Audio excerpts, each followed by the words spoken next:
तो hello everyone, welcome back to channel. कैसे हो आप सब? आई होप सब बढ़िया होंगे, अपनी पढ़ाई काफी अच्छे से कर रहे होंगे। तो आज मैं लेकर आ गया हूँ आपके लिए design and development of application की यूनिट 2। यूनिट 1 हमने अब तक कंप्लीट कर लिया, जिसके अंदर हमने कंप्लीट सिलेबस के साथ साथ जितने भी पीवाई की उससे उनके भी सॉल्यूशन देखे थे। बिल्कुल उसी की तरह हम जो यूनिट 2 है उसमें भी कंप्लीट सिलेबस वन शॉट के अंदर, मतलब इस वीडियो के अंदर देखेंगे। और पीवाईक्यू जितने भी आए हुए हैं उनके सॉल्यूशन देखेंगे, ठीक है। तो हम सारे सबसे पहले टॉपिक्स डिस्कस कर लेते हैं कि कौन कौन से टॉपिक्स हम पढ़ने वाले हैं। इस यूनिट का नाम है बेसिक डिजाइन। इसके अंदर हम कुछ बेसिक डिजाइन के बारे में पढ़ेंगे, मोबाइल एप्लीकेशन के रिलेटेड। और हम सबसे पहले पढ़ेंगे introduction to basic embedded system design. Then हम एम्बेडेड सिस्टम का जो ऑपरेटिंग सिस्टम होता है वो हम देखेंगे। देन हम देखेंगे डिजाइन कंस्ट्रेंट, कौन कौन सी कंडीशंस होती है जिसके अंदर रहकर हमें मोबाइल एप्लीकेशन को बिल्ड करना होता है। फिर हम देखेंगे कि कैसे मोबाइल एप्लीकेशन का आर्किटेक्चर बिल्ड होता है। देन हम देखेंगे user interface for mobile apps. दो चीजें देखने वाले हैं उसके अंदर, टच इवेंट्स एंड गेस्चर्स, ठीक है। जैसे कि आप टच करते हो अपनी फोटो को, क्लिक करते हो, जूम आउट जूम इन हो जाती है, जूम आउट हो जाती है। या फिर आप अपने फोटो को स्वैप करते हो तो चेंज हो जाता है। तो ये सारी चीजें हम देखने वाले हैं। फिर हम देखेंगे कि कैसे हम क्वालिटी कंस्ट्रेंट्स को अचीव कर सकते हैं, और कौन कौन से क्वालिटी कंस्ट्रेंट्स हैं वो हमारे एक सिलेबस के अंदर मेंशन है।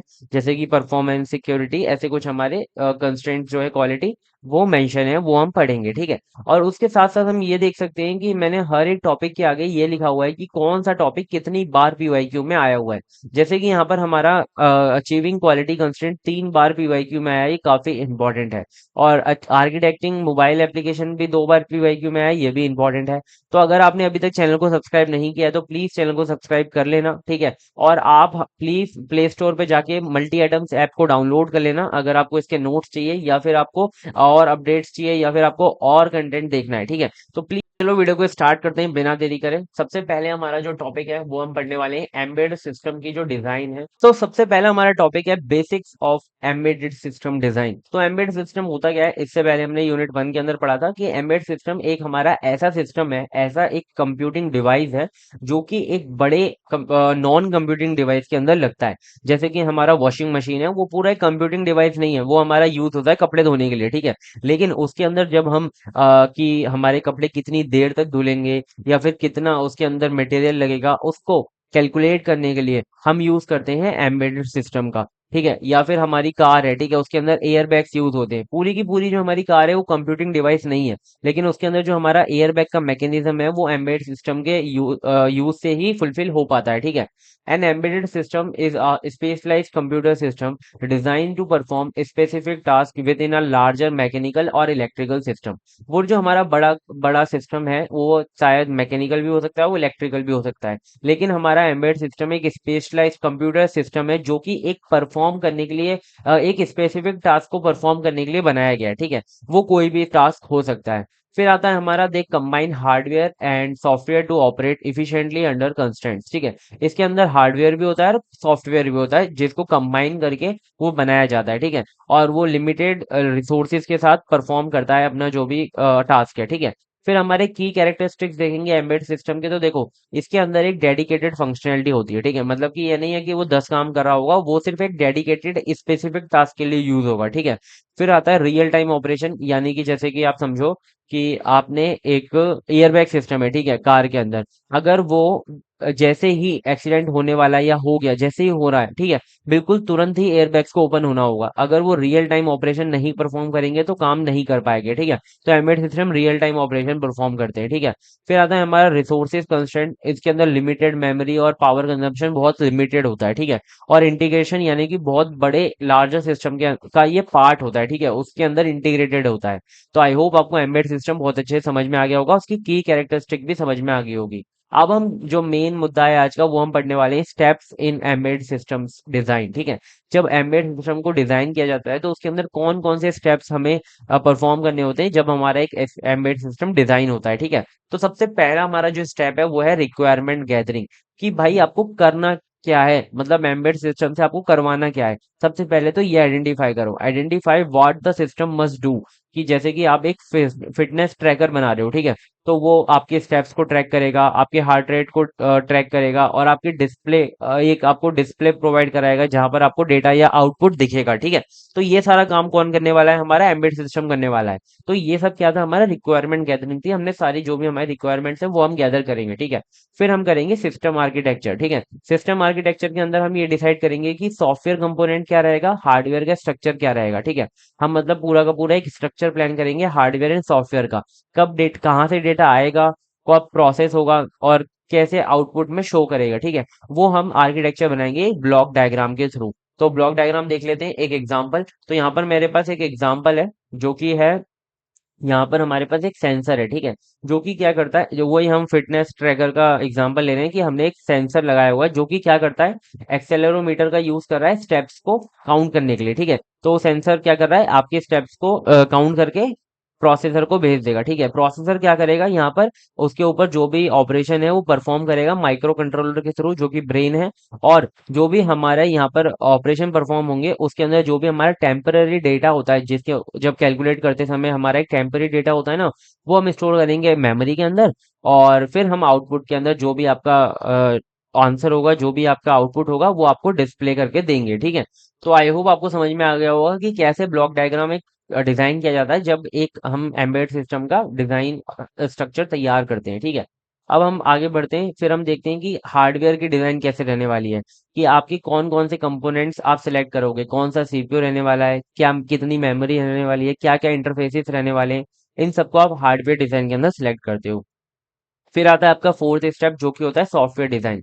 इसके अंदर आप लो लेवल कोड को राइट करते हो, जैसे जैसे कि सी में या फिर C++ लैंग्वेज के अंदर। इसके अंदर आप ड्राइवर्स को भी डिजाइन कर रहे होंगे हार्डवेयर के लिए, जो भी आप हार्डवेयर यूज कर रहे हो उसका एक ड्राइवर आपके क्या बोलते हैं, सॉफ्टवेयर के अंदर होना ही चाहिए, अदरवाइज वो उसके साथ मतलब क्या बोलते हैं सिंक्रोनाइज नहीं हो पाएगा और वर्क नहीं कर पाएगा, ठीक है। फिर हमारा आता है इंटीग्रेशन एंड टेस्टिंग। अब आपने हार्डवेयर कोड लिख लिया, हार्डवेयर सिलेक्ट कर लिया, सॉफ्टवेयर का कोड लिख लिया। अब इनको इंटीग्रेट करो और फिर उनको टेस्ट करो कि कोई बग तो नहीं है, और वेरीफाई करो उन्हें रियल टाइम परफॉर्मेंस करके, ठीक है। मतलब कि उन्हें चेक करके देखो कि वो ठीक भी है नहीं है, मतलब कि कोई प्रॉब्लम आ जाए कहीं, उससे पहले एक बार टेस्ट करना जरूरी होता है। फिर आता है डिप्लॉयमेंट एंड मेंटेनेंस। फिर आप उसे डिप्लॉय कर दो, यूज करो, और जो भी उसके अंदर आपको लगता है कि चेंजेस करने हैं, अपडेट करने हैं, तो आप उसको अच्छे से कर सकते हो, ठीक है। डिप्लॉयमेंट एंड मेंटेनेंस हमारा ऑप्टिमाइज ऑफ फॉर कॉस्ट के लिए होता है कि आपका कोई ज्यादा कॉस्ट ना बढ़ जाए, इसके लिए आप अच्छे से मेंटेन करते रहो, ठीक है। तो आई होप आपको ये जो सारे के सारे स्टेप्स हैं वो समझ में आ गए होंगे।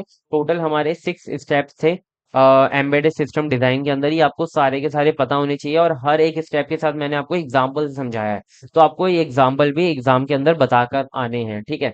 तो why embedded system matters in mobile apps. अब देखो एम्बेडेड सिस्टम हर जगह मैटर करता है, बट मोबाइल एप्स के अंदर इतना ज्यादा मैटर क्यों करता है? अब जो भी हमारे मोबाइल डिवाइसेस होते हैं ना, जैसे कि स्मार्टफोन्स, यहाँ पर हमारा एम्बेडेड सिस्टम इसके लिए इंपॉर्टेंट है क्योंकि इसके अंदर हमारी डिवाइस की लिमिट होती है, ठीक है। अब जो भी मोबाइल डिवाइसेस है उसके अंदर बैटरी भी कम होती है, ठीक है। उसी के अंदर उसे काम भी करना है, और उसके अंदर मेमोरी भी कम होती है, बट अब तो बहुत सारी होने लग गई है, बट फिर भी कम होती है, ठीक है, एज कम्पेयर टू। इसके लिए एम्बेडेड सिस्टम मोबाइल एप्स के अंदर बहुत ज्यादा मैटर करते हैं, ठीक है। अब हम इसका एक एग्जाम्पल भी थोड़ा सा देख लेते हैं, तो सिंपल एंड कॉम्प्लेक्स एग्जाम्पल देखते हैं। तो सबसे पहले हमारा सिंपल है, जो कि जैसे कि हमारा एक वॉशिंग मशीन है, ठीक है। वो हम वॉशिंग मशीन का एक कंट्रोलर है, ठीक है, जो कि क्या करता है, वाटर के लेवल को सेंस करता है और जितनी भी साइकिल्स हैं उन्हें रन करता है, ठीक है। तो ये हमारा सिंपल सा है और एक वॉशिंग मशीन के अंदर लगा हुआ है। और अब आता है हमारा कॉम्प्लेक्स, जैसे कि हमारे स्मार्टफोन्स। अब वॉशिंग मशीन एक हमारा मोबाइल डिवाइस नहीं है, लेकिन हमारा स्मार्टफोन एक मोबाइल डिवाइस है। तो इसके अंदर हमें क्या क्या करना होता है, कॉल्स को हैंडल करना होता है, एप्स को हैंडल करना होता है, जीपीएस को देखना होता है, और जितने भी हमारे लिमिटेड हार्डवेयर हैं इन सबके अंदर रहकर काम करना होता है, ठीक है। ऐसा नहीं कि आप अपने हिसाब से जितनी भी चाहो मेमोरी यूज करोगे, जितनी भी चाहो क्या बोलते हैं पावर को यूज करोगे, आपको इसके अंदर रहकर ही काम करना पड़ेगा। तो आई होप आपको ये क्लियर होगा।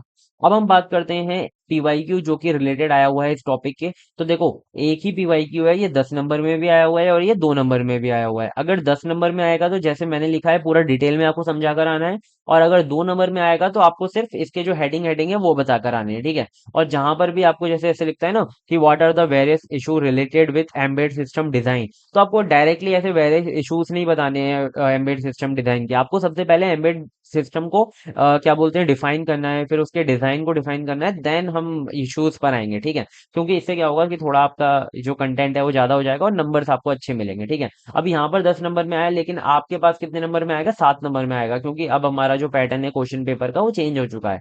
तो हम बात करते हैं कौन कौन से इश्यूज हैं जब हम एम्बेडेड सिस्टम को बनाते हैं। तो देखो, सबसे पहला तो जो मैंने आपको बताया कि रिसोर्सेज कंस्ट्रेंट, कि मतलब आपको बहुत कम रिसोर्सेज में रह के काम करना होता है, ठीक है। जैसे कि 1 MB in smart watch versus 8 GB in PC. आपके पीसी के अंदर 8 GB हो सकता है, लेकिन स्मार्ट वॉच के लिए सिर्फ 1 MB स्टोरेज मिलेगा, ठीक है। तो इसके लिए आपको रिसोर्सेज के अंदर रह के जो इस सिस्टम है एम्बेडेड उसको डिजाइन करना होता है। Use efficient algo and optimise code. इसका सॉल्यूशन ये है कि आप अच्छे से अलग एल्गोरिथम को यूज करो और अपने कोड को ऑप्टिमाइज रखो, ठीक है।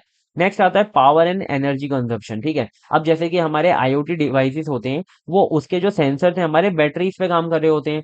तो high power drain shorten life, मतलब कि आप अगर जल्दी जल्दी बैटरी खत्म करोगे तो जल्दी जल्दी उसका काम तमाम हो जाएगा। तो आपको बैटरी जो है कम से कम यूज करनी है, तो आप लो पावर मोड्स का यूज करो और अच्छे प्रोसेसर का यूज करो जो कि फास्ट काम करके दे दे। फिर आता है रियल टाइम परफॉर्मेंस, कि आपको रियल टाइम परफॉर्मेंस परफॉर्म करनी होती है, तो आपके पास टाइम रहता ज्यादा, ठीक है। तो सिस्टम मस्ट रिस्पॉन्ड इंस्टेंटली, ठीक है, डिलेस कॉज फेलियर्स। तो आपको इसके लिए रियल टाइम ऑपरेटिंग सिस्टम को यूज करना चाहिए। फिर आता है सिक्योरिटी इशूज, ठीक है। तो वल्नरेबल टू हैकिंग, कभी कभी हो सकता है कि आपके पास ऐसे वल्नरेबिलिटीज हों कि जहां से वो हैक हो सके, तो इसके लिए आपको इंक्रिप्शन और सिक्योर बूट्स का यूज करना है, ठीक है, जिससे कि आप हैक ना कर हो पाए आपका डिवाइस, ठीक है। फिर आता है हमारा कॉम्प्लेक्सिटी ऑफ डेवलपमेंट, कि इसका जब हम डेवलपमेंट करते हैं तो हार्डवेयर एंड सॉफ्टवेयर दोनों को इसके अंदर मिलकर बनता है एम्बेडेड सिस्टम। तो उन दोनों का जो कोड डिजाइन होता है वो बहुत टफ होता है, तो इसके लिए आपको मॉड्यूलर डिजाइन का यूज करना है। इसका एक हमारा आर्किटेक्चर होता है जो कि MVVM करके होता है। वो मॉड्यूलर डिजाइन के लिए ज्यादा यूज होता है, ठीक है। तो आपको उसको यूज करना है और मॉड्यूलर डिजाइन करनी है, कि अगर आपका एक कंपोनेंट में कोई दिक्कत आती है तो सिर्फ आप उस मॉड्यूल पे जाके काम कर सको, है ना, जिससे कि आपको दिक्कत ना हो। तो ये हमारे कुछ इश्यूज होते हैं एम्बेड सिस्टम को डिजाइन करते वक्त। फिर हमारे आता है टेस्टिंग एंड रियलिबिलिटी, की hard to test in real scenarios, ठीक है।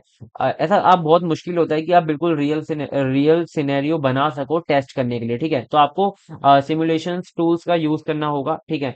फिर आता है cost sensitive, must be cheap for mass production. जब आप मास प्रोडक्शन कर रहे हो तो सस्ता होना चाहिए, ठीक है। रीयूज कंपोनेंट्स को आप करो यूज, ठीक है, जिससे कि आपका जो कॉस्ट है वो कम हो जाए। इंटीग्रेशन विद एक्सटर्नल डिवाइसेस, है ना, कि कभी कभी ऐसा हो जाता है कि आपके आईओटी डिवाइस होते हैं जैसे कि ब्लूटूथ से जो कनेक्टेड होता है, उसके अंदर क्या होता है, प्रॉब्लम आ जाती है, कभी कभी कनेक्टिविटी इश्यूज आ जाते हैं अलग अलग डिवाइसेस के साथ। कुछ डिवाइस के साथ अच्छे से कनेक्ट कर रहा होता है, कुछ डिवाइसेस के साथ अच्छे से कनेक्ट नहीं कर रहा होता है। तो कनेक्टिविटी इश्यूज भी रहते हैं, ठीक है।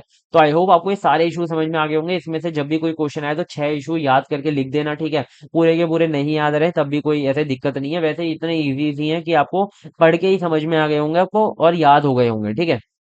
तो हमारा जो पहला टॉपिक था इस यूनिट का वो फिनिश हो चुका है, ठीक है, एम्बेडेड सिस्टम डिजाइन, ठीक है। अब हमारा नेक्स्ट आता है एम्बेडेड ऑपरेटिंग सिस्टम। अब हमारा एम्बेडेड सिस्टम के अंदर ऑपरेटिंग सिस्टम भी तो यूज होता है, जैसे कि आपके मोबाइल फोन में एंड्रॉयड यूज होता है, जैसे कि आपके दोस्त के एप्पल के फोन में iOS यूज होता है, ठीक है। ऐसे ही हमारा एक इफिशिएंट लिनक्स भी होता है, ठीक है। तो ऐसे हमारे एम्बेडेड सिस्टम के ऑपरेटिंग सिस्टम होते हैं, उन सबको आज हम देखेंगे। तो an embedded operating system is a specialised operating system design for embedded system, ठीक है। ऑब्वियस सी बात है कि जो हमारे एम्बेडेड ऑपरेटिंग सिस्टम है वो सिर्फ एम्बेडेड सिस्टम के लिए बनाए गए हैं, ठीक है। It manage hardware resources, run application and ensure efficient operation under constraint, ठीक है। मतलब कि ये सारी चीजें करता है, हार्डवेयर के रिसोर्सेज को भी मैनेज करता है, एप्लीकेशंस को भी रन करता है, और जितनी भी आपकी कंडीशन है, जितने भी आपके कंस्ट्रेंट्स है, लिमिटेड रिसोर्सेज हैं, उनके अंदर रहकर फास्ट ऑपरेशन को परफॉर्म करता है, ठीक है। अब जैसे कि हमारा विंडो ऑपरेटिंग सिस्टम है, वो हमारा क्या है कि थोड़ा मतलब ऐसा है कि उसको ज्यादा ज्यादा कंस्ट्रेंट चाहिए, ज्यादा ज्यादा रिसोर्सेज चाहिए तब वो काम करेगा। लेकिन हमारा जो एम्बेडेड ऑपरेटिंग सिस्टम होता है काफी लाइट वेट होता है, और वो real time and tailored specific devices के लिए होता है, ठीक है, ऐसे नहीं कि सिर्फ पीसी के लिए होता है। अब हम बात करते हैं इसके की फीचर्स की। तो सबसे पहला रिसोर्सेज को मैनेज करता है, रियल टाइम कैपेबिलिटीज होती है उसके पास, रिलायबल होता है, बिना फेलियर के काम कर सकता है, स्मॉल फुटप्रिंट होते हैं इसके, जिससे कि इसका जो साइज है वो मिनिमल रहे और वो लिमिटेड मेमोरी के अंदर फिट हो सके, ठीक है। तो ऐसा नहीं कि वो बड़ा बड़े ऑपरेशन को परफॉर्म कर रहा है कि वो जितनी हमारे पास टेम्पररी मेमोरी अवेलेबल है उसके अंदर भी फिट ना आ पाए। तो दिक्कत हो जाएगी, ठीक है। तो उसके पास क्या है, स्मॉल फुटप्रिंट्स होते हैं, जिससे कि वो कम कम स्टेप्स के अंदर मिनिमल साइज के अंदर फिट हो जाता है लिमिटेड मेमोरी के अंदर। तो आई होप आपको बहुत अच्छे से क्लियर होगा एम्बेडेड ऑपरेटिंग सिस्टम। अब हम देखेंगे एग्जाम्पल्स। तो सबसे पहला हमारा है क्या, एंड्रॉइड, ठीक है। तो एंड्रॉइड हमारा कौन सा होता है, based on Linux, used in mobiles for multitasking, ठीक है। तो ये अब तो आपको पता ही है, लिनक्स पे बेस्ड है, गूगल का ऑपरेटिंग सिस्टम है। तो इसके अंदर क्या होता है कि ये हमारा बेस्ड है मोबाइल्स के लिए, और ये बहुत सारे डिवाइसेस पे काम कर जाता है, ठीक है। आईओएस हमारा सिर्फ एप्पल के डिवाइसेस पे काम करता है, एप्पल एम्बेडेड ऑपरेटिंग सिस्टम है, और सिर्फ आईफोन्स के लिए। फोकस ऑन सिक्योरिटी, इसकी सिक्योरिटी काफी अच्छी है, ठीक है। फिर आता है free real time operating system, ये हमारे आईओटी डिवाइसेस के अंदर होता है और ओपन सोर्स होता है। फिर आता है वीएक्स वर्क्स, तो ये हमारा एरोस्पेस के लिए यूज होता है, और ये रियल टाइम काफी अच्छे से जो एक्शन है उन्हें परफॉर्म करता है, ठीक है। तो ये हमारे कुछ एग्जांपल्स हैं एम्बेडेड ऑपरेटिंग सिस्टम के, प्लीज याद रखना। किसी भी, जैसे कि आपका फ्री आरटीओ इसके एग्जाम्पल समझाने को बोल देगा 2 नंबर में, तो आपको समझा कर आना पड़ेगा, ठीक है। अब हमारे कुछ पीवाईक्यूज हैं जो कि 2 नंबर में आए हुए हैं, तो आपको यहाँ पर एम्बेडेड ऑपरेटिंग सिस्टम को एक्सप्लेन करना था, तो आप कर पाओगे। मैंने इतना अच्छे से अभी एक पेज के अंदर एक्सप्लेन कर दिया, तो आप समझा देना, ठीक है। फिर आता है हमारा 10 मार्क्स में, discuss the role of embedded operating system in mobile application design, how do affect performance and scalability. अब हमारे जो भी एम्बेडेड ऑपरेटिंग सिस्टम होते हैं कि मोबाइल एप्लीकेशन डिजाइन के अंदर इतना क्या रोल है उनका, ठीक है, और वो कैसे हमारे परफॉर्मेंस और स्केलेबिलिटी को अफेक्ट करते हैं, ठीक है, इसे अच्छे से देखो। तो सबसे पहले एम्बेडेड ऑपरेटिंग सिस्टम हमारा काफी पिवटल रोल प्ले करता है मोबाइल ऐप डिजाइन के अंदर। क्यों, क्योंकि वो हमारा हार्डवेयर और सॉफ्टवेयर के बीच में क्या होता है, ब्रिज होता है, ठीक है। आपको इतना तो पता ही होगा कि हमारा जो ब्रिज होता है operating system hardware and software के बीच में, हमेशा हर हर एक डिवाइस के लिए, ठीक है। लेकिन एम्बेडेड सिस्टम जो होता है वो हमारा हार्डवेयर एंड सॉफ्टवेयर दोनों को मिलाकर बनता है। तो इसके अंदर ऑपरेटिंग सिस्टम का काफी इंपॉर्टेंट रोल होता है, ठीक है, क्योंकि इसके अंदर जो हार्डवेयर है ना, वो भी काफी इफिशिएंट वर्क करना चाहिए सॉफ्टवेयर के साथ। फिर हमारा अब रोल क्या है मोबाइल ऐप डिजाइन के अंदर, तो देखो सबसे पहले मोबाइल ऐप डिजाइन जब आप करते हो, तो आपको उसके हिसाब से resource management, API provision, provide interfaces for app, real time handling and hardware abstraction, ठीक है, ये सारी चीजें प्रोवाइड करानी होती है, ठीक है।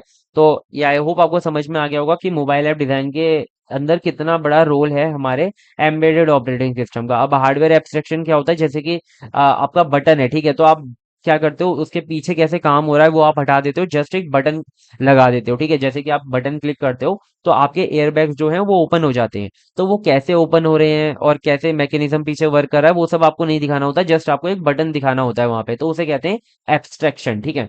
फिर हमारा रियल टाइम हैंडलिंग, यानी कि जो भी आपके रियल टाइम ऑपरेशन होते हैं उसे परफॉर्म करता है। और API provision, provide interfaces for apps, ठीक है, कि आपका एपीआई से जो डेटा आ रहा है उसको अच्छे से हैंडल करना, रिसोर्स मैनेजमेंट करना, ये सारे रोल होते हैं हमारे मोबाइल ऐप डिजाइन के अंदर एम्बेडेड ऑपरेटिंग सिस्टम के। अब आता है हमारा कि कैसे हमारा जो एम्बेडेड ऑपरेटिंग सिस्टम है वो इम्पैक्ट डालता है परफॉर्मेंस पे और स्केलेबिलिटी पे, ठीक है। तो देखो पॉजिटिव और नेगेटिव दोनों की बात करेंगे, ठीक है। तो देखो जो हमारा पॉजिटिव इम्पैक्ट है वो ये है कि हमारे जो भी ऑपरेटिंग सिस्टम है एम्बेडेड, वो रिसोर्सिस के यूज को काफी ऑप्टिमाइज कर देते हैं, ठीक है। मतलब कि जो भी आप रिसोर्सिस को अपने जो एम्बेडेड सिस्टम के अंदर कम से कम है उन्हें काफी ऑप्टिमाइज कर देंगे और काफी कम रिसोर्सिस में काम करके आपको दे देंगे। और आपके जो लैग्स हैं उन्हें भी रिड्यूस कर देंगे, ठीक है, कोई भी लैग नहीं होगा। जैसे कि हम एक एग्जांपल से समझें, तो हमारा एंड्रॉइड्स का एआरटी करके एक कंपाइलर है जो कि हमारे ऐप के एग्जीक्यूशन को काफी फास्ट कर देता है, ठीक है। तो ये किसकी वजह से हुआ, एम्बेडेड ऑपरेटिंग सिस्टम की वजह से हुआ, ठीक है। लो ओवरहेड इंप्रूव बैटरी लाइफ, ठीक है। और आप जितने कम ओवरहेड का यूज करते हो उतनी ज्यादा आपकी बैटरी लाइफ हो जाती है, ठीक है। फिर आते हैं नेगेटिव इम्पैक्ट के बारे में। तो अगर आपका जो ऑपरेटिंग सिस्टम है उसका डिजाइन पुअर है, तो वो ओवरहेड को क्या करेगा, कॉज करेगा, ठीक है, ओवरहेड को हाई कर देगा, जिससे कि आपका जो ऐप है वो स्लो हो जाएगा, ठीक है। तो इसके लिए सॉल्यूशन ये है कि आप अपडेट लाओ और उसको फिक्स करो, ठीक है। तो ऑपरेटिंग सिस्टम की वजह से आपका डिवाइस फास्ट होता है या तो स्लो होता है, ठीक है। अब बात करते हैं स्केलेबिलिटी की।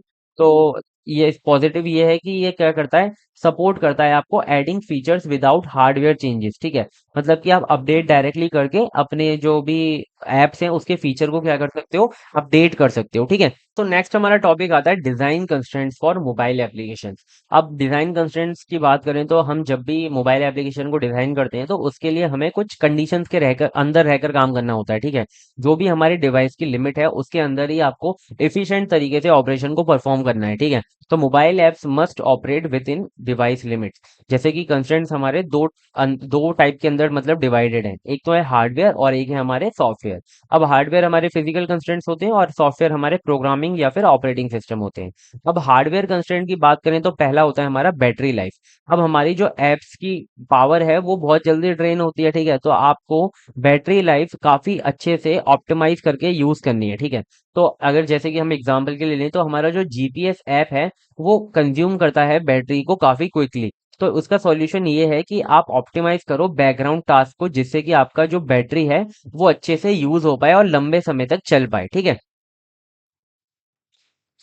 नेक्स्ट कंस्टेंट है हमारा मेमोरी एंड स्टोरेज, ठीक है। तो लिमिटेड रैम कॉज क्रैशेस, ठीक है, आपके पास जो मेमोरी है वो काफी लिमिटेड होती है, तो उससे हमारे जो मोबाइल एप्लीकेशन है उसके अंदर क्रैश हो सकते हैं। तो आपको क्या करना है, डेटा हैंडलिंग को काफी इफिशिएंट रखना है जिससे कि कोई भी क्रैश ना हो। नेक्स्ट है प्रोसेसर स्पीड, ठीक है, जो लो एंड डिवाइसेस होते हैं उनका जो सीपीयू होता है वो काफी स्लोअर होता है, ठीक है, तो उसके लिए आपकी जो प्रोसेसर की स्पीड है वो लो हो गई तो काफी लैग करेगा, तो उसके लिए आपको क्या करना है, लाइट वेट कोड को यूज करना है। स्क्रीन साइज एंड रेसोल्यूशन, ठीक है, तो आपके जो स्क्रीन साइज है वो बहुत ज्यादा डिवाइसेस में वेरी करते हैं, तो उससे क्या होता है, यूआई जो है बहुत ज्यादा अफेक्ट होता है। तो आपको क्या करना है, अपने अपने डिजाइन को हमेशा रिस्पॉन्सिव रखना है कि वो अलग अलग डिवाइसेस के अंदर अच्छे से दिख सके और यूजर का जो एक्सपीरियंस है वो खराब ना हो। फिफ्थ आता है sensor and input, touch screen but distraction like outdoor use. अगर आपका जो टच स्क्रीन तो है बट आप जब आउटडोर यूज करते हो तो काफी कभी आपने देखा होगा कि धूप के अंदर जो है अच्छे से आपका जो फोन है वो यूज अच्छे से मतलब ऑपरेशन को परफॉर्म नहीं कर पाता है, ठीक है, आप कहीं पर टच कर रहे हो और वो अच्छे से, अब तो देखो अच्छे अच्छे फोन्स आ गए हैं बट पहले की बात कर रहा हूँ कि वो कभी गर्म हो गया या फिर आप कभी कम लाइट में यूज कर रहे हो, तो उससे क्या होता है कि आप अच्छे से मतलब इनपुट में जैसे कि आप कोई फोटो खींच रहे हो तो वो अच्छे से फोटो नहीं क्लिक हो पाती है। तो ये सारे हमारे सेंसर एंड इनपुट की बात है, तो आपको इन्हें भी अच्छे से क्या करना है, ऑप्टिमाइज करके रखना है कि जिससे कि आपका जो इनपुट है वो भी काफी अच्छे से आ पाए और हर एक कंडीशन के अंदर अच्छा इनपुट आप ले पाओ, ठीक है। तो नेक्स्ट पार्ट आता है हमारा सॉफ्टवेयर कंस्ट्रेंट। अब सॉफ्टवेयर कंस्ट्रेंट के अंदर सबसे पहला है हमारा ऑपरेटिंग सिस्टम कॉम्पेटिबिलिटी। कॉम्पेटिबिलिटी मतलब कि क्या है कि ऑपरेटिंग सिस्टम किसी जैसे कि हमारा एंड्रॉइड का जो 10 ऑपरेटिंग सिस्टम है और जो हमारा 14 है वो दोनों अलग अलग हैं, ठीक है, उनके जो वर्जन्स हैं वो बहुत अलग हैं और उनके अंदर काफी ज्यादा मतलब चेंजेस हैं। तो क्या होता है कि एंड्रॉयड 14 जो है वो कुछ डिवाइसेस पे अच्छा चलता है और एंड्रॉयड जो 10 है वो कुछ डिवाइसेस पे अच्छा चलता है। कुछ डिवाइसेस पे एंड्रॉयड 10 अच्छा नहीं चलता और कुछ डिवाइसेस पे एंड्रॉयड 14 नहीं अच्छा चलता। तो ये डिफरेंट डिफरेंट जो वर्जन्स हैं आपको ऐसे डिजाइन करना है अपने ऐप्स को कि वो हर पे अच्छे से काम कर पाए, ठीक है। फिर आता है हमारा बैकवर्ड कॉम्पेटिबिलिटी, कभी कभी बहुत ओल्डर फोन्स हैं उस पे भी अच्छे से आपके ऐप रन कर पाए, वो भी आपको रखना है, ठीक है। सिक्योरिटी रिक्वायरमेंट कि आप अपने डेटा को ब्रिजेस ना होने दो, ठीक है, जिसके लिए आप इंक्रिप्शन मेथड का यूज कर सकते हो, ठीक है। Network bandwidth, apps must work offline और ऑन स्लो कनेक्शंस, ठीक है, कभी कभी ऐसा हो सकता है कि आप जो यूजर है वो ऑफलाइन या फिर स्लो कनेक्शन के एरिया में है, तो वहां पर भी आपका जो ऐप है वो अच्छे से काम करना चाहिए, वहां पर आप कैच डेटा का यूज कर सकते हो, ठीक है। फिर आता है अपडेट लिमिटेशन, ठीक है, hard hard to push changes. जैसे कभी कभी ऐसा हो जाता है कि आपका जो पूरा का पूरा कोड है ना वो इस तरीके से आपने डिजाइन किया है कि उसके अंदर चेंजेस करना बहुत ही ज्यादा प्रॉब्लमेटिक है, ठीक है। तो आपको हमेशा अपने जो कोड है उसे मॉड्यूलर तरीके से बनाना है जिससे कि आप किसी भी मॉड्यूल को कभी भी अपडेट कर सको और उससे कोई भी दिक्कत ना आए और आप पुश भी कर सको उसे, ठीक है। तो इस हिसाब से आपको ऐप को अपने को डिजाइन करना है। फिर आता है हमारा परफॉर्मेंस ओवरहेड, ठीक है, कभी कभी आपका जो ऐप है वो मल्टीटास्किंग कर रहा है जिससे कि क्या होगा कि आपका जो ऐप है वो स्लो हो जाएगा। तो आपको हमेशा प्रायोरिटाइज टास्क को यूज करना है कि आपके जो भी प्रायोरिटी वाले टास्क हैं उनको पहले खत्म करो, देन फिर उसके बाद अलग टास्क पे जाओ, ठीक है, जिससे कि आपका ऐप ऐसा लगे कि वो फास्ट चल रहा है, ठीक है। तो ये हमारे होते हैं सॉफ्टवेयर कंस्ट्रेंट। ये सारे जो हमारे कंस्ट्रेंट होते हैं force developer to prioritise efficiency, ठीक है। ये सारे के सारे कंस्ट्रेंट डेवलपर को ये फोर्स कर रहे हैं कि भाई आप इफिशियंसी पे काम करो। सारा का सारा जो आपका ये खेल है कि भाई स्पीड होनी चाहिए, ऑपरेशंस जो है वो इफिशिएंटली परफॉर्म होने चाहिए। तो आई होप आपको ये टॉपिक भी बहुत अच्छे से समझ में आया होगा। कोई भी अगर आपको दिक्कत आती है तो आप कमेंट करके हमें बता सकते हो, ठीक है, जिससे कि हम आगे की वीडियोस में और इम्प्रूव कर पाए। तो नेक्स्ट टॉपिक आता है हमारा आर्किटेक्टिंग मोबाइल एप्लीकेशन, काफी इंपॉर्टेंट टॉपिक है। तो यहाँ पर हम क्या करते हैं, मोबाइल ऐप को आर्किटेक्टिंग करेंगे, मतलब कि इसका आर्किटेक्चर तैयार करेंगे, ठीक है। तो इसके अंदर हमारे क्या क्या आते हैं, planning the structure for scalability, maintainability and efficiency. ठीक है, मतलब इसके अंदर तीन चीजें सबसे इंपॉर्टेंट है कि आपका जो मोबाइल एप्लीकेशन है वो स्केलेबल हो, अच्छे से मेंटेनेबल हो और काफी फास्ट हो। ठीक है, तो बिल्कुल ये उसकी तरह है जैसे कि आप अपने घर को बिल्ड करते हो ना, उसकी तरह है। आप इसके अंदर लेयर्स और पैटर्न को डिफाइन करोगे, सबसे इंपॉर्टेंट है। ठीक है, तो चलो देखते हैं कि कैसे हम मोबाइल एप्लीकेशन को आर्किटेक्टिंग करते हैं। ठीक है, तो इसके अंदर एक पीवाईक्यू भी पूछा गया था, उसके रिलेटेड ही मतलब कि हम जो पढ़ने वाले ना उसके रिलेटेड ही है, तो मैंने सोचा कि इसी के साथ कवर कर लेता हूँ। How many layers are there in mobile application architecture, explain each layer in detail. तो देखो, मोबाइल एप्लीकेशन के अंदर कितनी लेयर है और हर एक लेयर को अच्छे से आपको बताना है। तो मोबाइल एप्लीकेशन के अंदर टिपिकली तीन लेयर्स होती हैं। ठीक है, और कभी कभी कहीं आपको चार या पांच भी मिल सकती हैं, बट मेन जो होती हैं वो तीन ही होती हैं। तो सबसे पहले हमारी जो लेयर होती है वो होती है प्रेजेंटेशन लेयर, जो कि यूजर को दिख रही होगी, जो कि बटन्स, जो भी फॉर्म्स हैं या फिर जो भी इवेंट्स हैं वो आपके यूजर को दिख रहे होंगे, वो हमारे होती है प्रेजेंटेशन लेयर। जैसे कि आप वेबसाइट के अंदर फ्रंट एंड होता है ना, वैसे ही इसके अंदर प्रेजेंटेशन लेयर होती है। ठीक है, यूआई। तो हमारा जो डेटा है, display data to user and handle interactions. ठीक है, जैसे कि बटन्स या फॉर्म्स होते हैं, वो हमारा क्या होते हैं, प्रेजेंटेशन लेयर होती है। अब इसके अंदर हमारे दो कंपोनेंट होते हैं, एक होता है व्यू और एक होता है कंट्रोलर। व्यूज हमारे अलग अलग हो सकते हैं, जैसे कि एडमिन का व्यू अलग हो सकता है, हमारा व्यू अलग हो सकता है, और व्यू मतलब कि अलग अलग व्यूज होते हैं। ठीक है, मतलब कि एक यूजर के लिए अलग व्यू हो सकता है, दूसरे यूजर के लिए अलग व्यू हो सकता है। कंट्रोलर्स होते हैं, और एंड्रॉइड एक्टिविटीज होता है और आईओएस व्यू कंट्रोलर होता है। ठीक है, ये दो एग्जांपल है, एंड्रॉइड के लिए एक्टिविटीज एंड आईओएस के लिए व्यू कंट्रोलर्स। ठीक है, तो ये हमारे मतलब जो एंड्रॉइड के अंदर है और जो आईओएस के अंदर है वो एग्जांपल है। अब एंश्योर रिस्पॉन्सिव यूआई, आपको हमेशा ये रखना है कि आपका जो यूआई है वो रिस्पॉन्सिव हो और जो भी आपके टच इनपुट्स हैं उनको प्रोसेस कर रहा हो। ठीक है, तो जैसे कि हम एग्जांपल लें, in banking app shows balance screen and accept PIN input. ठीक है, जैसे कि आप आपने एक बैंकिंग ऐप बनाया, वो क्या कर रहा है, आपके बैलेंस को स्क्रीन पे शो करेगा और आपसे पिन इनपुट में एक्सेप्ट करेगा। ठीक है, चैलेंज इसके अंदर ये आता है कि अलग अलग स्क्रीन साइजेस होते हैं, तो उन्हें अडेप्ट करने में प्रॉब्लम होती है। ठीक है, स्क्रीन साइज का इशू ज्यादातर हमारा एंड्रॉइड के अंदर आता है, आईओएस के तो लिमिटेड डिवाइसेस ही हैं। ठीक है, लेकिन जो हमारा एंड्रॉइड है वो बहुत सारे डिवाइसेस के अंदर चलता है। ठीक है, आपके फोन में भी हो सकता है, वन प्लस के अंदर, सैमसंग के अंदर, किसी के अंदर भी हो सकता है। ठीक है, फिर आता है हमारा improve usability bye separating UI from logic. ठीक है, कि आपका जो यूजेबिलिटी है, यूजर एक्सपीरियंस है, वो हमारा लॉजिक से, लॉजिक और यूआई के अंदर बहुत डिफरेंस रहेगा। मतलब कि आप लॉजिक के अंदर अगर चेंज कर रहे हो तो यूआई के अंदर आपको चेंज ना करना पड़े, तो इस तरीके से आपको अच्छे से रखना है अपना यूआई। तो आई होप आपको ये बहुत अच्छे से क्लियर होगा कि प्रेजेंटेशन लेयर क्या होती है। ठीक है, अब हम बात करते हैं नेक्स्ट लेयर की, जो कि हमारी है बिजनेस लॉजिक लेयर। अब बिजनेस लॉजिक लेयर, जो कि मैंने अभी आपको बताया था ना कि आपका यूजर एक्सपीरियंस लॉजिक और यूआई को अलग रखने से अच्छे से बढ़ेगा। ठीक है, तो यहाँ पर हमारी अलग लेयर है बिजनेस लॉजिक लेयर। यहाँ ये हमारी एप्लीकेशन या डोमेन लेयर होती है। ठीक है, तो ये हमारी क्या करती है, जो हमारा ऐप है उसकी जो कोर फंक्शनैलिटी है, जो भी आपका डेटा प्रोसेस होगा या फिर जो भी आप रूल्स एनफोर्स करना चाहते हो अपने एप्लीकेशन के थ्रू, वो आप यहाँ पर यूज कर रहे होंगे। ठीक है, तो जैसे कि आपका जो सर्विसेज है या फिर आपका जो भी मॉडल है, आप किस एल्गोरिथम पे काम करते हो, ये सारे इसके कंपोनेंट्स होते हैं। ठीक है, और ये बिल्कुल इंडिपेंडेंट होता है यूआई से। ठीक है, जैसे कि आपको डिस्काउंट कितना देना है, ठीक है, ई कॉमर्स ऐप पे, या फिर आप कैसे एरर्स को या फिर बिजनेस रूल्स को हैंडल करोगे, वो सारा आ जाता है हमारा बिजनेस लॉजिक लेयर के अंदर। ठीक है, कि अगर आपको लगता है कि अभी हमारी सेल्स डाउन हो रही है, हमें क्या बोलते हैं, बिजनेस बिजनेस लॉजिक थोड़ा सा क्या करना चाहिए, डिस्काउंट को है ना इंक्रीज कर देना चाहिए। ठीक है, तो उससे क्या होगा कि आपका यूआई चेंज नहीं होगा, बस जो आपका लॉजिक है वो चेंज हो रहा है। ठीक है, easy to update update logic without changing UI. ठीक है, तो ये काफी इजी होता है लॉजिक को चेंज करना बिना यूआई को चेंज करे। तो आई होप आपको समझ में आ गया होगा बिजनेस लॉजिक लेयर क्या होती है। नेक्स्ट लेयर आती है हमारी डेटा लेयर। ठीक है, अब ये हमारी सबसे आप कह सकते हो बैकएंड लेयर होती है, परसिस्टेंट लेयर होती है। इसके अंदर जो भी हमारे CRUD ऑपरेशंस होते हैं वो परफॉर्म हो रहे होते हैं। ठीक है, कि आपका डेटा टेबल्स के अंदर स्टोर होगा, कैसे मैनेज होगा, कैसे आप उसे रिट्रीव करोगे, कैसे आप एक्सटर्नल इंटीग्रेशन करोगे अपने ऐप के साथ, है ना। इसके जो कंपोनेंट्स होते हैं हमारे डेटाबेस, एपीआई या कैचेस, ये सारी चीजें होती हैं। ठीक है, और ये हमारे CRUD ऑपरेशंस को हैंडल करती हैं। ठीक है, और जो भी हमारे एपीआई से डेटा फैच होता है और फिर लोकली स्टोर होता है, ये सारा ऑपरेशन इसके अंदर ही होता है। ठीक है, और ये ऑफलाइन मोड को भी सपोर्ट करते हैं कैचिंग का यूज करके। ठीक है, और ये क्या करते हैं, इंश्योर करते हैं कि हमारा जो डेटा है वो सिक्योर रहे और इफिशिएंट रहे अंडर कंस्ट्रेंट्स। ठीक है, मोबाइल एप्लीकेशन के अंदर कंस्ट्रेंट्स हमने अभी पढ़े थे, हार्डवेयर एंड सॉफ्टवेयर।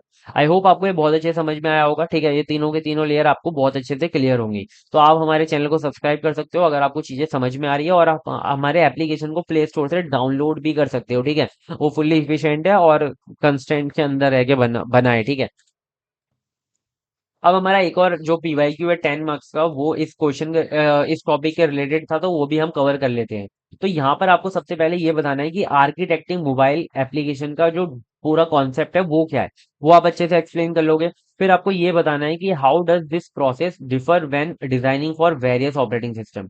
अब देखो, हमारे जो ऑपरेटिंग सिस्टम है वो अलग अलग हो सकते हैं, एंड्रॉयड हो सकता है, आईओएस हो सकता है, या फिर क्रॉस प्लेटफॉर्म के लिए हो सकते हैं, दोनों के लिए अगर आपने बनाए हैं, ठीक है।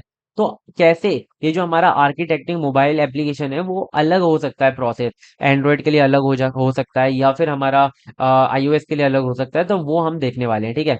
तो architecting is the blueprint for क्या बोलते हैं, बिल्डिंग एप्स। जैसे कि सबसे पहले आप क्या करोगे, रिक्वायरमेंट को एनालाइज करोगे, फिर आप पैटर्न को चूज करोगे, फिर आप क्या करोगे, लेयर्स को डिफाइन करोगे, जो भी लेयर्स मैंने आपको बताई है, ठीक है। तो आपको क्या करना है, हमेशा इंश्योर करना है कि आपका जो पैटर्न है, जो भी आपका ऐप है, वो मॉड्यूलर हो, ठीक है, चेंजेस करने में दिक्कत ना हो, स्केलेबल हो और इफिशिएंट हो, ठीक है, और मेंटेनेबल भी हो। तो आई होप आपको समझ में आ गया होगा ये। अब हम डायरेक्टली बात करते हैं कि कैसे कैसे डिफरेंसेस आते हैं अलग अलग ऑपरेटिंग सिस्टम पे काम करने पे।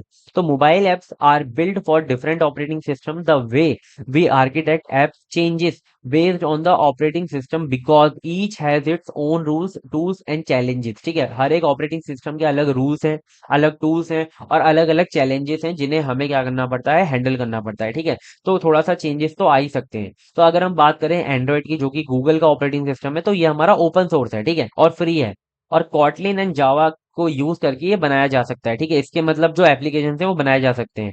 और आर्किटेक्चर जो है इसका फ्लेक्सिबल होता है, क्योंकि इसके साथ जो कंपोनेंट्स होते हैं वो काफी फ्लेक्सिबल होते हैं, जो सर्विसेज होती हैं, जो एक्टिविटीज होती हैं, वो सारे काफी फ्लेक्सिबल होते हैं, ठीक है। आप इजीली उसे उसके अंदर चेंजेस कर सकते हो। लेकिन आईओएस जो है वो बिल्कुल क्लोज है, वो बिल्कुल भी फ्लेक्सिबल नहीं है, ठीक है। और इसके अंदर जो हमारे डिवाइस फ्रेगमेंटेशन है वो आपको हैंडल करने होते हैं, ठीक है। ये एक इसका चैलेंज है कि जो एंड्रॉयड है वो बहुत सारे डिवाइसेस के अंदर है, तो इसके स्क्रीन साइज वर्जन जो है वो अलग अलग हो सकते हैं। तो क्या करना पड़ता है आपको, डिवाइस फ्रेगमेंटेशन को हैंडल करना पड़ता है कि आपके अलग अलग स्क्रीन पे आपके जो एप्लीकेशन है वो अच्छे से काम कर पाए। मोर एम्फेसाइज ऑन बैकवर्ड कॉम्पेटेबिलिटी, ठीक है, मतलब कि बहुत सारे ऐसे डिवाइसेस हैं जो कि बहुत पुराने हैं लेकिन अब भी उसके अंदर एंड्रॉयड काम कर रहा है। तो आपको उसके अंदर भी ऐसा होना पड़ेगा कि आप जो बहुत पहले कॉम्पेटेबिलिटीज थी उसके अंदर रहकर भी काम कर सके आपका मोबाइल एप्लीकेशन, ठीक है। अब हम इसकी एडवांटेज की बात करें तो ये काफी कस्टमाइजेबल होते हैं, मैंने ऊपर ही बता दिया आपको। और इसकी प्रॉब्लम की ये है कि भाई सिक्योरिटी रिस्क हो सकते हैं इसके अंदर, क्योंकि ये ओपन सोर्स है, ठीक है। तो एंड्रॉयड के लिए कैसे ऑपरेटिंग सिस्टम, जब हम क्या बोलते हैं, मोबाइल एप्लीकेशन को आर्किटेक्ट करते हैं, तो कैसे चेंजेस होते हैं वो मैंने आपको यहाँ पर अच्छे से बता दिए। अब हम बात करते हैं आईओएस की, ठीक है, जो कि एप्पल का ऑपरेटिंग सिस्टम है। तो यहाँ पर क्या होता है, ये बिल्कुल क्लोज्ड है, तो सिक्योरिटी इसके अंदर हाई है। और इसके अंदर जो है ये स्विफ्ट और ऑब्जेक्टिव सी लैंग्वेज को यूज करके आप मोबाइल एप्लीकेशन इसके अंदर बिल्ड कर सकते हो। आर्किटेक्चर जो है इसका काफी स्ट्रिक्ट है, क्योंकि ये बिल्कुल एप्पल की गाइडलाइंस के लिए ही है, ठीक है। और focus is on native performance, मतलब कि क्या बोलते हैं, नेटिवली काम करता है कि आपके जो एप्पल के डिवाइसेस हैं उसके अंदर जो आपके सुपर फास्ट रहेगी, ठीक है, जो परफॉर्मेंस है, और सिक्योरिटी भी बहुत अच्छी रहेगी, ठीक है। और apps must pass Apple strict review process before release, ठीक है। मतलब यहाँ पर क्या होता है ना, प्ले स्टोर में भी एक प्रोसेस होता है बट वो इतना ज्यादा हार्ड नहीं होता, लेकिन एप्पल के अंदर काफी स्ट्रिक्ट प्रोसेस होता है, जो कि एप्पल जो है रिव्यू करता है आपके एप्लीकेशन को, फिर ही वो रिलीज हो सकता है आईओएस डिवाइसेस के लिए, ठीक है। और इसका प्रो ये है कि वो इकोसिस्टम जो होता है ना एप्पल का, उसके अंदर काफी अच्छे से अलग अलग डिवाइसेस के साथ इंटीग्रेट हो सकता है, और काफी सिक्योर होता है, और ये थोड़ा बहुत ही कम लेस, बहुत कम होता है फ्लेक्सिबल, ठीक है, मतलब कि बहुत लेस फ्लेक्सिबल होता है। आई होप आपको ये क्लियर होगा कि कैसे आईओएस जो होता है उसके लिए हमारा आर्किटेक्चर मोबाइल एप्लीकेशन चेंज होता है, डिफर होता है, ठीक है। अब हम बात करते हैं क्रॉस प्लेटफॉर्म के लिए, ठीक है। तो क्रॉस प्लेटफॉर्म हमारा जो होता है वो हमारा एंड्रॉइड के लिए अंदर भी काम कर सकता है और आईओएस के लिए भी काम कर सकता है, ठीक है। तो फ्लटर या फिर रिएक्ट नेटिव का यूज करके इसे बनाया जा सकता है, ठीक है। तो इसके अंदर क्या होता है कि सिंगल कोड बेस होता है, आपको मल्टीपल ऑपरेटिंग सिस्टम के लिए अलग अलग लिखने की जरूरत नहीं है, एक ही जगह लिखो और आपका टाइम बच जाता है, ठीक है। तो आर्किटेक्चर एब्स्ट्रैक्ट डिफरेंसेस, ठीक है, ऐसा हो सकता है कि आपका आर्किटेक्चर जो है वो दोनों के लिए आपने सेम तो बनाया है, बट थोड़े बहुत चेंजेस हो सकते हैं, ठीक है। जैसे कि फ्लटर्स के जो विजेट्स होते हैं वो दोनों में काम कर जाते हैं इजीली, ठीक है, चाहे वो एंड्रॉइड हो या फिर आईओएस हो। तो थोड़े बहुत चेंजेस आप कर सकते हो, बट जो कोड है वो सेम रहता है। बैलेंसेस नेटिव फीचर्स की आपका जो है वो एंड्रॉयड के अंदर भी सही काम कर रहा होगा और आईओएस के अंदर भी सही काम कर रहा होगा। बट कभी कभी ऐसा हो सकता है कि कोई भी आप चाहते हो कि इस ऑपरेटिंग सिस्टम के अंदर स्पेसिफिकली ये ऑप्टिमाइजेशन हो, तो वो आप नहीं कर सकते, वो वहां पर आप लूज कर जाओगे, ठीक है। तो एग्जाम्पल के लिए बात करें तो one architecture for Android and iOS, but custom plugin needed. कभी कभी ऐसा हो सकता है कि आपको कस्टम प्लगइन की जरूरत पड़े, जैसे कि आप एंड्रॉयड के अंदर जब नोटिफिकेशन भेजते हो तो उसका विजेट अलग होता है, लेकिन जब आप आईओएस के लिए नोटिफिकेशन भेजते हो तो आपको आईओएस के साथ काम रहकर काम करना पड़ेगा, ठीक है। तो ये थोड़ा अलग हो सकता है। या फिर आप फेस आईडी को आईफोन के एक्सेस कर रहे हो तो आपको प्लगइन्स की जरूरत पड़ेगी, ठीक है। और इसका एडवांटेज ये है कि आपके टाइम को बचाता है, आप एक ही बार में कोड लिखते हो, ठीक है। और नेगेटिव इसका मतलब जो कौन है वो ये है कि भाई वो ज्यादा फास्ट नहीं होता, ठीक है। ऐसा हो सकता है कि कभी कभी अब वो एंड्रॉयड के लिए फास्ट हो सकता है या फिर कभी आईओएस के लिए फास्ट हो सकता है, बट दोनों के लिए अगर हम फास्ट की बात करें तो आपका ऐप काफी छोटा होगा तभी फास्ट हो सकता है। अगर आप काफी बड़े एप्लीकेशन को रख रहे हो तो वो फास्ट नहीं होगा दोनों के लिए, ठीक है। तो ये भी आपको बहुत अच्छे से क्लियर हो गए होंगे कि कैसे अलग अलग ऑपरेटिंग सिस्टम के अंदर जो आपका पूरा प्रोसेस है वो डिफर करता है, ठीक है। अब हम बात करते हैं नेक्स्ट टॉपिक की, जो कि है user interfaces for mobile application. इसके अंदर हम दो चीजें पढ़ेंगे, टच इवेंट्स एंड गेस्चर्स, ठीक है। हमारे मोबाइल एप्लीकेशन का जो यूजर इंटरफेस होता है वही तो मोबाइल एप्लीकेशन की जान है, ठीक है। मतलब कि आप उस पर टच करते हो तो वो किस तरीके से इवेंट परफॉर्म कर रहा है, ठीक है। आप जब उस पर गेस्चर कोई भी स्वैप करते हो तो कैसे वो मूव कर रहा है, वो काफी है ना नेचुरल बनाता है ऐप को, ठीक है, रियलिस्टिक बनाता है, जिससे कि आप भाई फील आता है कि हाँ भाई अच्छा काम कर रहा है। जैसे कि पबजी आप खेलते हो, ठीक है, तो आप जब मूव करते हो उसका जो टच है ना वो काफी अच्छा है, तो आपको काफी अच्छा लगता है, ठीक है। और आप दूसरा है कोई गेम खेल रहे हो तो उसमें आपको मजा नहीं आता, ठीक है। तो ये काफी जान होता है, मतलब आप समझ सकते हो यूजर इंटरफेस काफी इंपॉर्टेंट है, ठीक है। तो mobile user interface are interactive relying on touch inputs, ठीक है, कि जैसे आप टच करोगे उस हिसाब से चलेगा। Touch events track fingers movement, gestures are pattern from events, ठीक है। मतलब कि जो टच इवेंट्स होते हैं वो हमारे फिंगर के मूवमेंट को ट्रैक करते हैं, और गेस्चर्स जो होते हैं वो पैटर्न्स, मतलब कि वही जो हमारा टच हम करते हैं बस उसके पैटर्न जो है उसके हिसाब से काम करते हैं, ठीक है, जैसे कि स्वैप होता है। अब हम टच इवेंट्स और गेस्चर को पढ़ेंगे, फिर हम इसके जो पीवाई क्यू आए हुए हैं वो हम पढ़ेंगे। तो टच इवेंट्स होते क्या हैं? ये हमारे रिप्रेजेंट होते हैं एंड्रॉयड के अंदर मोशन इवेंट के थ्रू थ्रू, ठीक है। मतलब जब आप इसका कोड लिखते हैं तो आपको मोशन इवेंट का यूज करना होता है।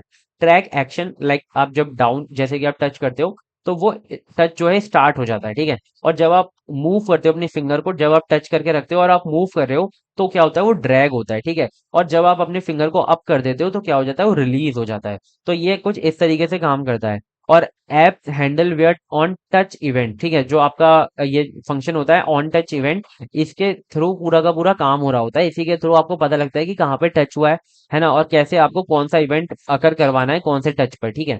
तो एग्जांपल के लिए इन ड्राइंग ऐप, जब आप डाउन करते हो तो एक जो लाइन है वो स्टार्ट हो जाती है, ठीक है। जैसे कि आपने क्या बोलते हैं टच किया और एक लाइन स्टार्ट हो जाती है कि भाई ड्रॉ हो रही है, ठीक है। फिर आप क्या करते हो, जब आप मूव करते हो उसे तो ड्रॉ होती है जो लाइन है, और जब आप हाथ को ऊपर कर लेते हो अपने फिंगर को ऊपर कर लेते हो तो आपकी जो लाइन है वो फिनिश हो जाती है, एंड हो जाता है आपकी जो ड्राइंग है। तो आई होप आपको क्लियर होगा ये कैसे काम करता है। अब हम बात करते हैं गैजेट्स की, ठीक है। तो यहाँ पर pattern like scroll, flying, pinch, और ये सारी चीजें काम करती हैं, ठीक है। स्क्रॉल जैसे कि आप क्या कर रहे हो, कंटेंट को मूव कर रहे हो, ठीक है। जैसे कि आप इंस्टाग्राम रील्स को क्या करते हो, ऐसे पकड़ के ऊपर कर देते हो, ठीक है, तो स्क्रॉल हो गया, ठीक है। या फिर आप वेबसाइट में क्या करते हो, अपने माउस से स्क्रॉल करते हो या फिर हाथ से स्क्रॉल करते हो, ठीक है, तो ये स्क्रॉल हो गया। फ्लाइंग मतलब कि आपने तुरंत स्वैप किया, ठीक है, तो तुरंत स्वैप किया तो वो हमारा हो गया फ्लाइंग, कि आपने एक फोटो गैलरीज के अंदर जो मल्टीपल फोटोज होती हैं आपने ऐसे स्वैप किया, ठीक है, तो दूसरी फोटो आ जाती है, ठीक है। या फिर आप जब पिंच करते हो, ठीक है, ऐसे पिंच करते हो तो क्या होती है, आपकी जो टू फिंगर से आप जूम करते हो ना फोटो को, उसे हम क्या कहते हैं, पिंच कहते हैं। तो वो हमारे गेस्चर्स होते हैं। तो यहाँ पर जो एंड्रॉयड है वो गेस्चर डिटेक्टर क्लास का यूज करता है, ठीक है। और टाइप्स की अगर हम बात करें तो टू टाइप के गेस्चर्स होते हैं, सिंगल टच होता है और मल्टी टच होता है। जैसे कि आपने टैप किया या फिर आपने डबल टैप किया या फिर आपने लॉन्ग प्रेस किया जिससे कि सिलेक्ट हो जाता है, ठीक है। और या फिर आपने मल्टी टच किया जैसे कि आपने रोटेट किया या फिर आपने पिंच किया, तो ये हमारे मल्टी टच होते हैं गेस्चर्स, ठीक है। तो गेस्चर्स और टच इवेंट तो काफी इजी थे, आपको समझ में आ गए होंगे, ठीक है।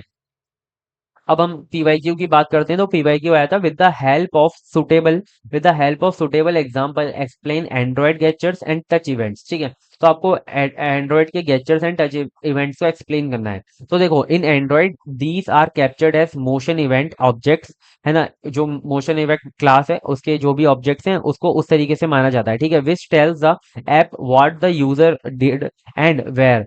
मतलब कि आपको ये मोशन इवेंट है ना, वही बताता है कि यूजर ने क्या परफॉर्म किया है, कौन सा टच किया है और कहाँ पे टच किया है, एक्स वाई कोऑर्डिनेट से, कि मतलब एक्स और वाई से ना पता चल जाता है कि कहाँ पर कौन सी लोकेशन पे टच किया है। ठीक है, तो टाइप्स ऑफ टच इवेंट हम देखने वाले हैं यहाँ पर। ठीक है, तो सबसे पहला होता है हमारा एक्शन डाउन। जैसे ही आप टच करते हो स्क्रीन को, तो ये वाला एक्शन परफॉर्म होता है कि आपने सबसे पहले स्क्रीन को क्या किया, मतलब परफॉर्म, मतलब टच किया। ठीक है, फिर आता है एक्शन मूव, जब आप टच करके रखते हो और फिंगर को मूव करते हो। ठीक है, एक्शन अप, जब आप फिंगर को अपनी लिफ्ट करते हो तो क्या होता है, ऑफ द स्क्रीन हो जाता है कि आपने टच हटा लिया। फिर आता है एक्शन पॉइंटर डाउन अप, मतलब आप मल्टी टच करते हो। ठीक है, जब आप दो फिंगर का यूज करते हो, ठीक है, तो आप एक्शन पॉइंटर डाउन अप का यहाँ पर यूज होता है। ठीक है, तो ये हमारे सारे इवेंट्स हैं। ठीक है, जिससे कि हमें पता लगता है कि आपने कौन सा इवेंट अकर किया है। आई होप आपको क्लियर होगा।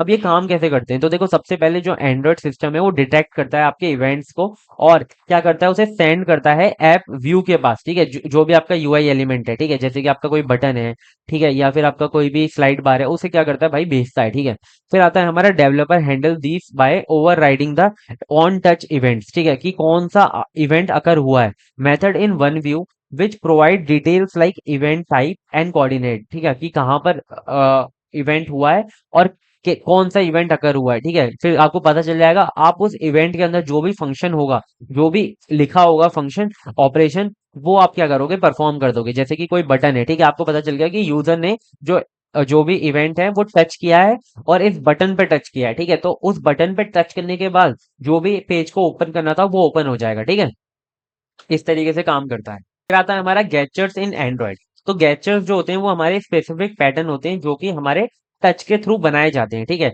तो यूजर जैसे कि क्या बोलते हैं, उससे क्या होता है, यूजर को बहुत काफी ऐप जो है नेचुरल लगता है। ठीक है, जैसे कि टैप हो गया या फिर डबल टैप हो गया, तो आप बिल्कुल क्विक टच करते हो तो वो हमारा टैप होता है, या फिर आप क्विक टचेस करते हो तो वो हमारे डबल टैप होते हैं। फिर हमारा दूसरा जो गेस्चर होता है वो होता है स्क्रॉल। ठीक है, मतलब कि आप बिल्कुल स्लोली ड्रैग करते हो अपने कंटेंट को, तो वो हमारा होता है स्क्रॉल। फिर आता है हमारा पिंच, कि आप दो फिंगर से जूम करते हो या फिर जूम आउट जूम इन करते हो, तो वो हमारा होता है पिंच। फिर आता है लॉन्ग प्रेस, जब भी आप किसी फोटो को ऐसे सेलेक्ट करके रखते हो तो मतलब प्रेस करके रखते हो तो सिलेक्ट हो जाती है। ठीक है, तो हमारे क्या होते हैं, गैजेट्स होते हैं और बहुत सारे गैजेट्स होते हैं। ठीक है, आप सेटिंग में जाकर सर्च करोगे गैजेट्स तो आपको बहुत सारे गैजेट्स मिल जाएंगे। ठीक है, जैसे कि आप मोबाइल आपका बंद होता है, आप ऐसे डब्लू बनाते हो तो आपका व्हाट्सएप ओपन हो जाता है, ऐप बनाते हो तो आपका फेसबुक ओपन हो जाता है, कभी कभी आप वी बनाते हो तो आपका टॉर्च ओपन हो जाता है, सी बनाते हो तो आपका कैमरा ओपन हो जाता है। ऐसे गैजेट्स होते हैं अलग अलग मोबाइल्स के अंदर। ठीक है, फिर हमारा हाउ दे वर्क। तो Android provide the gadget detector compact. तो इससे क्या होता है, एक हमारी क्लास है ये गैजेट डिटेक्टर कॉम्पैक्ट, ये क्या करता है, गैजेट्स को क्या कर लेता है, डिटेक्ट कर लेता है आपके टच इवेंट्स के थ्रू। ठीक है, फिर डेवलपर्स क्या करते हैं, सिंपल ऑन गेस्चर लिसनर का यूज करते हैं जो कि हैंडल करते हैं इन स्पेसिफिक गेस्चर्स को। ठीक है, कि अगर कोई ऑन डबल टैप हुआ तो उसके लिए क्या करो, जूमिंग परफॉर्म कर दो। ठीक है, तो ऐसे अलग अलग गेस्चर्स होते हैं, अलग अलग फंक्शन के थ्रू वो काम करते हैं। For multi touch gestures like pinch, वो क्या करते हैं, यूज करते हैं स्केल गेस्चर डिटेक्टर का। ठीक है, तो ये आपको कुछ क्लासेस जो हैं इनको याद रखना है। ठीक है, मतलब मेरे को भी याद नहीं रहती है, बट आपको भी याद रखनी है, जिससे कि आपका जो इंप्रेशन है वो एग्जाम के अंदर काफी अच्छा पड़े। तो आप क्या कर सकते हो, हमारे मल्टी आइटम एप्स को प्ले स्टोर से डाउनलोड कर सकते हो अगर आपने नहीं किया है। ठीक है, और आपके घर में जितने भी फोन हैं सबके अंदर डाउनलोड करवा दो। ठीक है, अब हम बात करते हैं हमारे नेक्स्ट टॉपिक की, जो कि है अचीविंग क्वालिटी कंस्ट्रेंट। तो अभी हमने डिजाइन कंस्ट्रेंट को देखो अचीव किया था यहाँ पर। डिजाइन कंस्ट्रेंट्स हमारे कौन कौन से थे, एक हार्डवेयर कंस्ट्रेंट थे और हमारे सॉफ्टवेयर कंस्ट्रेंट थे। अब ये जो होते हैं ना, ये हमारे मतलब दिखते हैं कि भाई ये कंस्ट्रेंट्स हैं। ठीक है, बट यहाँ पर जो होते हैं ना हमारे ये क्वालिटी कंस्ट्रेंट्स, ये हमारे ऐसे नॉन फंक्शनल रिक्वायरमेंट्स होती है। मतलब कि आपकी जो परफॉर्मेंस है, आपकी जो इफिशियंसी है उसे फास्ट कर देना। ठीक है, आपके जो यूजर का एक्सपीरियंस है उसे इम्प्रूव कर देना, आपका जो यूजर का डेटा है उसे अच्छे से सिक्योर रखना। ठीक है, तो ये सारी जो चीजें होती है ना, ये आती है हमारी क्वालिटी कंस्ट्रेंट्स के अंदर। तो इनको कैसे अचीव किया जाएगा वो हम देखेंगे। ठीक है, तो हर एक कंस्ट्रेंट के अंदर मैं आपको बताऊंगा कि उसे मेजर कैसे करते हैं, वो होता क्या है, उसे मेजर कैसे करते हैं, कौन कौन से चैलेंजेस आते हैं और कैसे हम उसे इम्प्रूव करते हैं। ठीक है, तो देखो, quality constraint are non functional requirement ensuring apps are effective. ठीक है, मतलब कि ऐसी नॉन फंक्शनल रिक्वायरमेंट्स होती हैं जिससे कि हमारा जो ऐप है वो हमारा फास्ट रहे, इफेक्टिव रहे। ठीक है, developer measure and improve them during design. ठीक है, डिजाइन के वक्त इन्हें मेजर किया जाता है और इम्प्रूव किया जाता है जितना हो सकता है। ठीक है, तो सबसे पहला हमारा जो कंस्ट्रेंट होता है, अब देखो यहाँ पर हमारे 5 कंस्ट्रेंट हमें गिवन है। ठीक है, और पांचों ही आपको याद रखने हैं, एक भी आपको भूलना नहीं है, क्योंकि सिलेबस के अंदर अचीविंग क्वालिटी कंस्ट्रेंट और हाइफन लगा के पांचों कंस्ट्रेंट लिखे हुए थे। ठीक है, तो आपको पांचों के पांचों याद रखने हैं।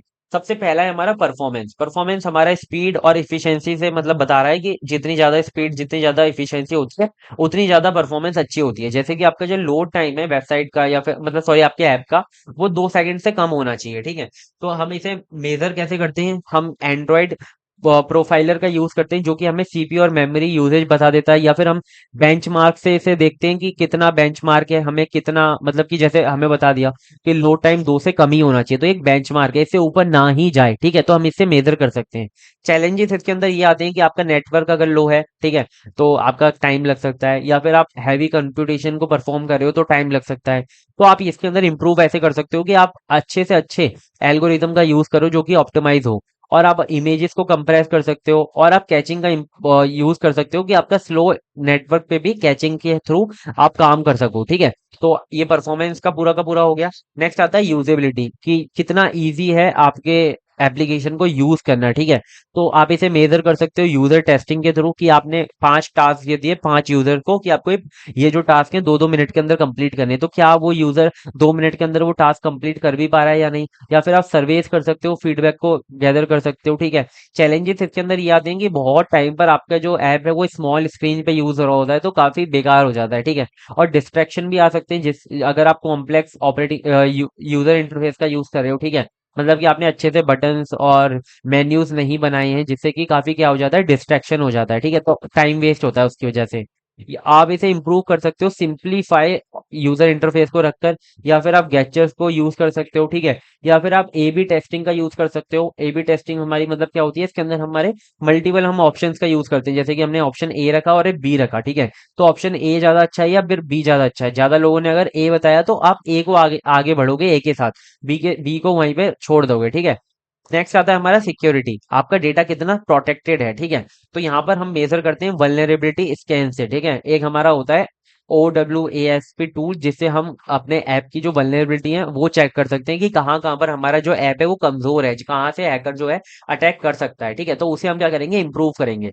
तो चैलेंज इसके अंदर ये आता है कि प्रोटेक्शन और स्पीड को दोनों को बैलेंस करना बहुत इंपॉर्टेंट होता है, क्योंकि हमारा जो कंस्ट्रेंट इन्वायरमेंट में हमें काम करना होता है। ठीक है, लिमिटेड मेमोरी होती है, लिमिटेड पावर होता है। ठीक है, तो उसके अंदर जो प्रोटेक्शन और स्पीड को दोनों को मेंटेन करना बहुत मुश्किल होता है। ठीक है, तो ये चैलेंज आता है। अब इसे हम इम्प्रूव कैसे कर सकते हैं, हम यहाँ पर इम्प्लीमेंट कर सकते हैं HTTP प्रोटोकॉल्स का। ठीक है, या फिर हम इनपुट वैलिडेशन का यूज कर सकते हैं, और हम सिक्योर स्टोरेज का भी यूज कर सकते हैं कि हमारा जो डेटा है वो प्रोटेक्टेड रहे। फोर्थ आता है हमारा अवेलेबिलिटी, कि कब कब हमारा हमेशा जो ऐप है वो एक्सेसिबल होना चाहिए, चाहे वो ऑफलाइन ही क्यों ना यूजर यूज कर रहा हो। ठीक है, तो ये मेजर कर सकते हैं हम अप टाइम मैट्रिक्स से। ठीक है, कि आपका जो एक तुरंत की तुरंत है ना, आप यूजली चेक करते हो कि आपका आपका जो भी ऐप है वो कहाँ पे डाउन जा रहा है और कहाँ पे क्रैश हो रहा है। ठीक है, उससे आप चेक कर सकते हो, या फिर आप क्रैश रिपोर्ट से चेक कर सकते हो। फायर बेस जो है एक क्रैशी रिपोर्ट आपको देता है कि कब आपका जो ऐप है वो क्रैश कर रहा है। ठीक है, चैलेंज ये आता है कि आपका जो ऐप है वो क्रैश कर जाता है या फिर डाउन टाइम आ जाता है। ठीक है, और इम्प्रूव ये कर सकते हो कि आप अच्छे से एरर हैंडलिंग करो, कि कहाँ जहां पर भी आपका ऐप क्रैश कर रहा है तो वहां पर आपके पास कुछ ना कुछ हो यूजर को दिखाने के लिए। ठीक है, ऑफलाइन सपोर्ट दे सकते हो कैशिंग का यूज करके। ठीक है, फिफ्थ हमारा जो लास्ट है वो है मॉडिफिलेबिलिटी। ठीक है, मॉडिफाइबिलिटी सॉरी।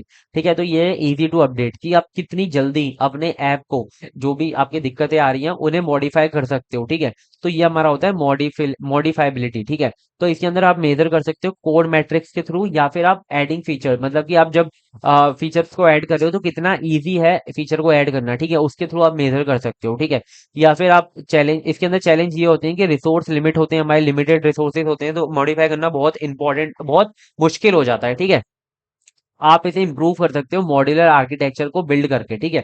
आप जब अपने मोबाइल एप्लीकेशन का आर्किटेक्चर बिल्ड कर रहे हो तो उसे मॉड्यूलर रखने की कोशिश करो, ठीक है। जिससे कि आप जब भी उसके अंदर अपडेट लाओ, उसके अंदर चेंजेस करो तो वो इजीली हो पाए, ठीक है। और जब आप एक मॉड्यूल के अंदर चेंज करो तो वो पूरे के पूरे एप्लीकेशन को अफेक्ट ना करे, ठीक है। तो आप एम आर्किटेक्चर का यूज कर सकते हो, कंपोनेंट का यूज कर सकते हो, ठीक है। और आप क्लीन कोड लिखो और डायनेमिक अपडेट्स दो, ठीक है। तो इससे आपका क्या होगा, मॉडिफाइबिलिटी बहुत ज्यादा इंप्रूव होगी। तो पांचों मैंने आपको क्वालिटी कंस्ट्रेंट्स होते हैं वो अच्छे से बता दिए, ठीक है। तो ये हमारे पीवाईक्यूज हैं जो कि आए हुए हैं। मैंने इसके लिए हर एक के अंदर तीन तीन टॉपिक इसके लिए बताए, क्योंकि आपके जो पीवाईक्यू है उसके अंदर इस तरीके से ही पूछा गया है, ठीक है। तो आपका थोड़ी हेल्प हो जाएगी। तो यहाँ पर हमारा 10 मार्क्स में पीवाईक्यू आया था, how can developer measure and improve the quality constraint of mobile application during the design phase. तो देखो, यहाँ पर हमारा जो मैंने हर एक क्वालिटी कंस्ट्रेंट के अंदर बता दिया है कि कैसे आपको मेजर करना है और कैसे आपको इम्प्रूव करना है, ठीक है। तो आप पांचों बता दोगे इसके अंदर 10 नंबर में, तो आपका ये काम तो कंप्लीट हो गया। अब दो दो नंबर के अंदर क्या पूछा गया था, ये बताओ कि what are the challenges of achieving quality constraints, ठीक है। बेसिकली इसके अंदर तीन ही क्वालिटी कंस्ट्रेंट पूछे थे, बट मैंने सारों के बता दिए, ठीक है। तो आपको हर एक के मैंने चैलेंजेस भी बता दिए जो कि आप बताकर आ सकते हो, ठीक है। नेक्स्ट पूछा था कि how mobile application ensure modifiability in resource constraint environment. तो मैंने आपको ये पूरा समझा दिया, ये आप बताकर आ सकते हो, ठीक है। तो ये आपको समझ में आ गया होगा। ये डायरेक्टली लिखा हुआ है ना, लिख देना बाय यूजिंग मॉड्यूलर आर्किटेक्चर, ठीक है। और clean code and dynamic update से आप क्या कर सकते हो, इंश्योर कर सकते हो कि आपकी मॉडिफाइबिलिटी बनी हुई है रिसोर्स कंस्ट्रेंट इन्वायरमेंट के अंदर भी, ठीक है। तो सारे के सारे टॉपिक हमने यहाँ पर कंप्लीट कर लिए। यहाँ पर हमारी यूनिट 2 बहुत अच्छे से कंप्लीट हो गई। जितने भी पीवाईक्यू से उनके भी मैंने आपको सॉल्यूशन करा दिए। कोई भी टॉपिक में अगर आपको दिक्कत आई है, कोई भी टॉपिक आपको समझ में नहीं आया, तो प्लीज कमेंट करके बताना, ठीक है। और आप हमें प्लीज सब्सक्राइब करना मत भूलना, क्योंकि यार बहुत मेहनत लगती है यार वीडियो बनाने में, ठीक है। और हम आपके लिए इतने अच्छे अच्छे कंटेंट लाते रहते हैं, तो आप हमें सब्सक्राइब तो कर ही सकते हो, ठीक है। और आप हमारे यूट्यूब का शॉर्ट सेक्शन देख सकते हो, ठीक है। वहां पर हम नई नई job opportunity, internship opportunity provide कराते हैं। और इंस्टाग्राम पे भी हम ये सारी चीजें प्रोवाइड कराते हैं, तो आप हमें वहां पर भी फॉलो कर सकते हो, ठीक है। Multi atoms dot at multi dot atoms करके आपको मिल जाएगा इंस्टाग्राम हैंडल। और आप हमारे एप्लीकेशन को प्ले स्टोर से डाउनलोड कर सकते हो अगर आपने अभी तक नहीं किया। और आप multieatoms.com को भी विजिट कर सकते हो अगर आपको कोई भी दिक्कत आती है, फीडबैक प्रोवाइड कराना है, कोई भी नोट्स डाउनलोड करने हैं, तो आप वहां से कर सकते हो, ठीक है। तो आई होप आपको ये जो यूनिट है बहुत अच्छे से समझ में आई होगी, आपको कोई भी दिक्कत नहीं हुई होगी इस यूनिट में। मिलते हैं, बाय बाय नेक्स्ट वीडियो में। और तब तक के लिए take care and all the best for your exams. अच्छे से पढ़ो, अच्छे मार्क्स लाओ, ठीक है। Bye bye.